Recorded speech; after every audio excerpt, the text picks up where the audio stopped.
Alright, good afternoon everyone. It is me, the true assassin, coming to you from the Midwest of the United States today.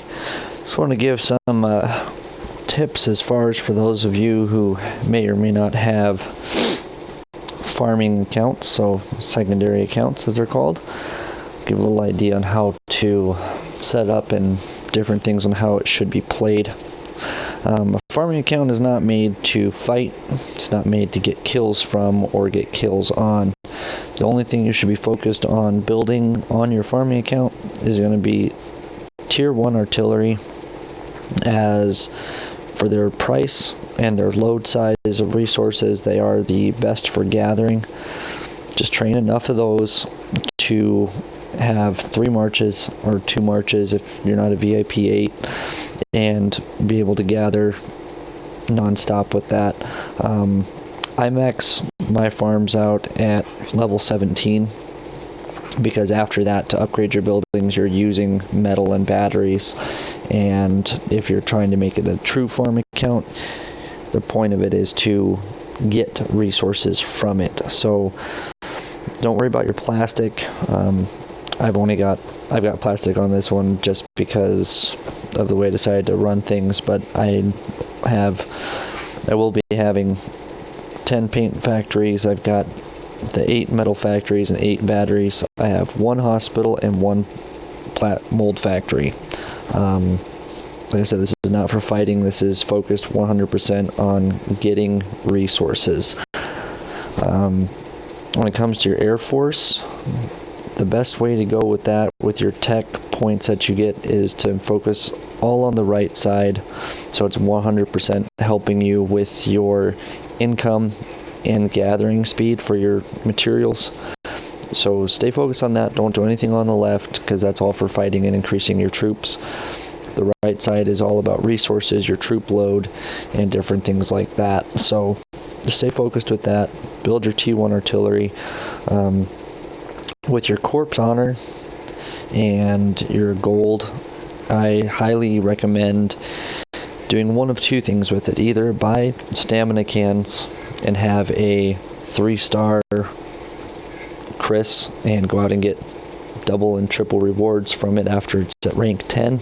Now we can get more resources and different speed ups, but the speed ups are kind of irrelevant. So the other thing I strongly recommend would just honestly be to buy metal packs, metal or battery, whichever you need, but that's what you need to focus on, so that way you can have a constant supply.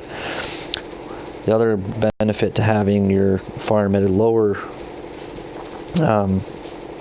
HQ level is that you get different packs.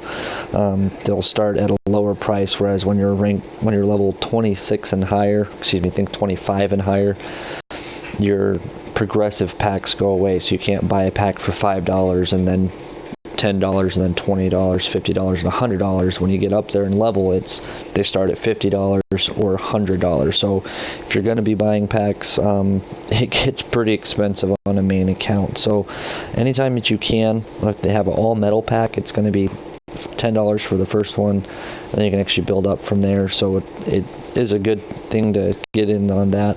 The other thing is with your weekly privileges, for your metal pack, it's actually $5 for the week instead of $10. So that'll get you 1 million metal each week that you can collect.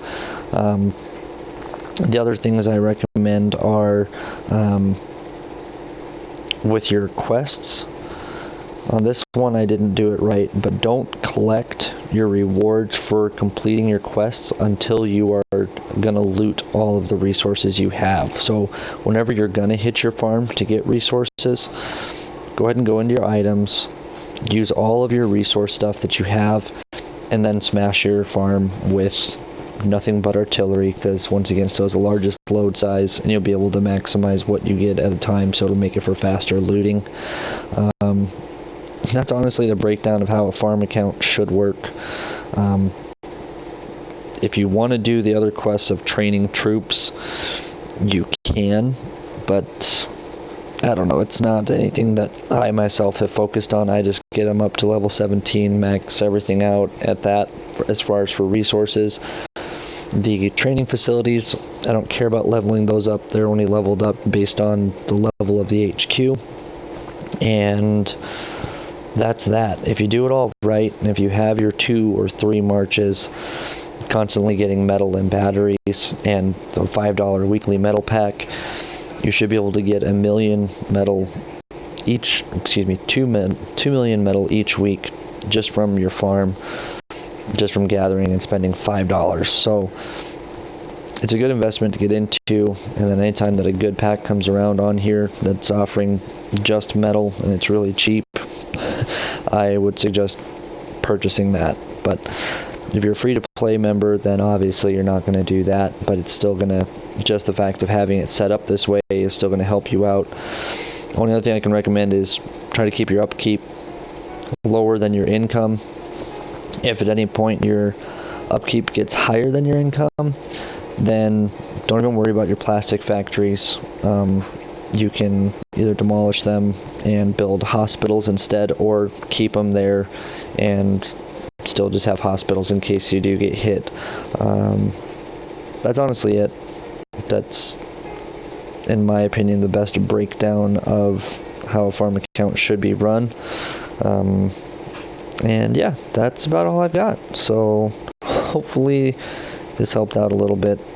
I understand sometimes I go through this stuff pretty quickly and don't explain a whole lot. So please, if you have questions, if you know me in the game, message me on there for clarity. I haven't really been doing a good job of getting back to comments on YouTube yet. So please leave comments so I can practice responding to you guys. Thanks for watching. I hope you all have a great week.